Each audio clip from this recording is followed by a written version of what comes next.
بذكر الله ترتاح القلوب وتنزاح المتاعب والكروب. اب خیبر سے حضرت صلی اللہ علیہ وآلہ وسلم کی مدینہ طیبہ واپسی کو دیکھ لیتے ہیں. اس مبارک سفر میں حضور اکرم صلی اللہ علیہ وآلہ وسلم خیبر کے تمام قلعوں، وادی القرا، فدق اور تیمہ کی بستیوں پر اسلام کا پرچم لہراتے ہوئے اور بلاد حجاز میں یہود کی قوت و شوکت کو ہمیشہ ہمیشہ کے لیے نیست و نابود کرتے ہوئے واپس مدینہ تشریف فرما ہوئے. خیبر کی طرف روانگی کے وقت دشمنان اسلام خوشی سے پھولے نہیں سما رہے تھے. وہ اس وقت غلط فہمی میں مبتلا تھے کہ خیبر کے یہود اپنے تمام لاؤ لشکر کے ساتھ اور تمام قوت کے ساتھ اور بڑے بڑے قلعوں کے ساتھ مسلمانوں کو تو ختم کر دیں گے. لیکن جب نتیجہ اس کے بالکل برعکس ہوا تو ایک عجیب سی فضا اور ایک عجیب سا ماحول دشمنوں کے کیمپ میں، دشمنوں کے ذہنوں میں پیدا ہو گیا کہ یہ کیا ہو گیا. ہم تو 10,000 کا لاؤ لشکر لے کر ان پر گئے تھے اور ان کو ہم نے محصور مدینہ کر دیا تھا، اور اب یہ باہر نکل کر ایک ایک آدمی کو ادب سکھا رہے ہیں جو ان کے اوپر حملہ آور ہوا. حضرت ابو موسیٰ اشعری رضی اللہ تعالیٰ عنہ فرماتے ہیں کہ میں اونٹ پر حضور کے پیچھے سوار تھا. حضور صلی اللہ علیہ وآلہ وسلم نے فرمایا، اے عبداللہ بن قیس، یہ ان کا نام تھا. ابو موسیٰ اشعری کا نام کیا تھا؟ عبداللہ، اور یہ بیٹے تھے کس کے؟ قیس کے. اے عبداللہ ابن قیس، کیا میں تمہیں وہ کلمہ نہ بتاؤں؟ الا ادلک علی کلمۃ من کنز الجنہ، جو جنت کے خزانوں میں سے ہے. قلت بلا، میں نے عرض کیا کہ یا رسول اللہ، فداک ابی و امی، میرے ماں باپ آپ پہ قربان ہوں. حضور عرض کیجئے، مجھے ضرور بتائیے. حضور صلی اللہ علیہ وآلہ وسلم نے فرمایا، لا حول ولا قوت الا باللہ العلی العظیم، لا حول ولا قوت الا باللہ العلی العظیم. یہ جو جملہ ہے نا، یہ جنت کے خزانوں میں سے. سبحان اللہ سبحان اللہ. حضرت ابو موسیٰ اشعری رضی اللہ تعالی عنہ کو حضور صلی اللہ علیہ وآلہ وسلم نے جنت کے خزانوں میں سے یہ خزانہ عطا کیا، اور اس حدیث کے ذریعے یہ ہم تک پہنچا. اچھا، جب یہ قافلہ جو ہے جرف کے مقام پر پہنچا تو رات ہو گئی. حضور نے سب کو منع فرمایا کہ کوئی شخص رات کے وقت اپنے گھر نہ جائے، تاکہ مسلمانوں کو یہ طریقہ تعلیم فرمایا جا سکے کہ سفر سے واپسی پر تم اچانک اپنے گھروں میں نہ پہنچ جایا کرو، بلکہ اپنے آنے سے پہلے اپنے گھروں میں اطلاع دو، تاکہ تمہارے استقبال کے لیے تمہاری بیوی پتہ نہیں کس حال میں ہو، پھر وہ غسل کرے، اپنا لباس تبدیل کرے، بالوں میں تیل کنگھی کر کے تمہارے لیے تیار ہو نا.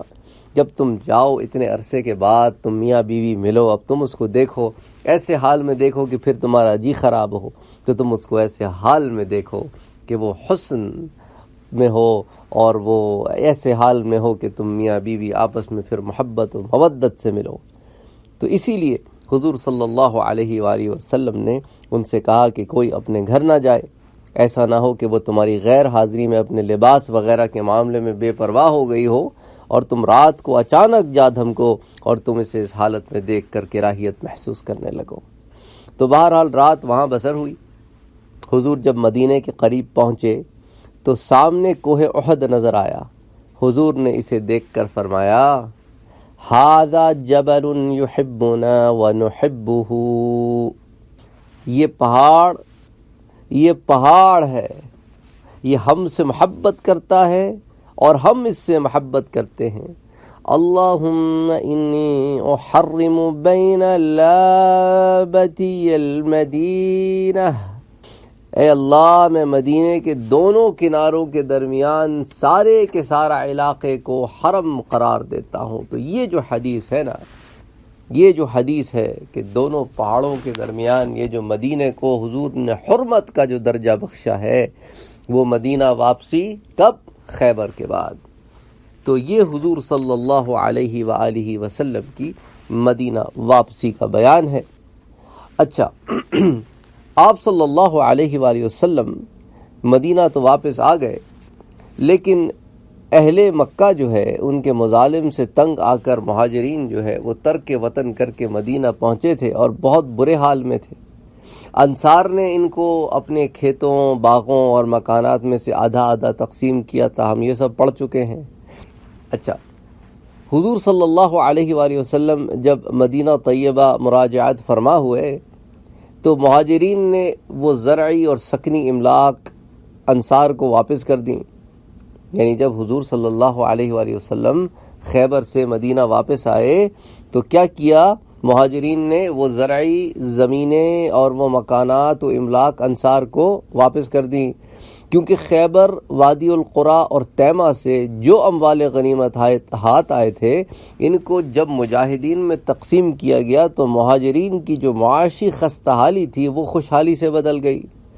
اب ان چیزوں کی انہیں ضرورت نہ رہی تو انہوں نے وہ تمام چیزیں اپنے انصار بھائیوں کو واپس کر دی۔ حضرت انس کی والدہ نے کھجوروں کے چند ثمردار درخت حضور صلی اللہ علیہ وآلہ وسلم کی بارگاہ میں پیش کیے تھے حضرت صلی اللہ علیہ وآلہ وسلم تاکہ ان کے پھل کو اپنے استعمال میں لے آئیں۔ سرکار نے یہ درخت اپنی کنیز ام ایمن جو حضرت اسامہ بن زید کی والدہ ہیں ان کو مرحمت فرما دیے، ان کا پھل وہ استعمال کرتی تھیں۔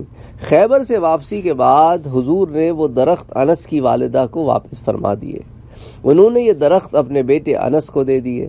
حضرت ام ایمن کو پتہ چلا تو وہ آئیں اور حضرت انس کی گردن میں کپڑا ڈال کر کہنے لگیں، خدا کی قسم حضور نے یہ درخت مجھے عطا فرمائے تھے، اب یہ تمہیں نہیں مل سکتے۔ حضور نے فرمایا، ام ایمن یہ درخت انس کے پاس رہنے دو، ان کے بدلے میں تجھے اور کھجور کے درخت دیتا ہوں۔ ام ایمن نے عرض کی، کلا واللہ الذی لا الہ الا ہو، اس خدا کی قسم جو واحد لا شریک ہے، میں یہ درخت انس کو ہرگز نہیں دوں گی۔ حضور نے فرمایا، اتنے مزید درخت لے لو اور یہ درخت انس کے پاس رہنے دو، لیکن ہر بار وہ قسم کھاتی اور ان درختوں سے دستبردار ہونے سے انکار کر دیتی، اور وہ اس وقت تک راضی نہ ہوئیں جب تک ہر درخت کے عوض 10 کھجور کے درخت نہ لے لیے۔ اللہ اکبر، اللہ اکبر۔ اچھا، یہ ام ایمن آپ کو پتہ ہے کون ہے؟ حضور صلی اللہ علیہ وآلہ وسلم کی بچپن سے انہوں نے پرورش فرمائی۔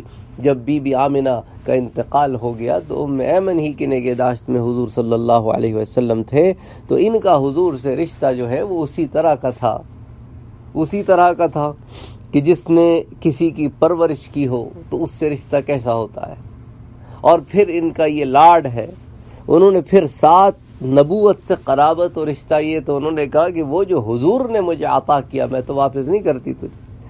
حضور نے کہا لے لے، اب وہ یہ لاڈ ہے، نہ میں نہ لوں گی، اللہ واحد القہار، جو اب اللہ الذی لا الہ الا ہو، اللہ جس کے علاوہ کوئی عبادت کے لائق نہیں ہے، نہ میں نہ لوں گی۔ یہاں تک کہ حضور نے ان کو راضی کیا، ایک درخت کے بدلے 10 درخت لیے انہوں نے۔ تو یہ محبت کا معاملہ ہوتا ہے، یہ قرابت کا معاملہ ہوتا ہے۔ بذكر الله ترتاح القلوب وتنزاح المتاعب والكروب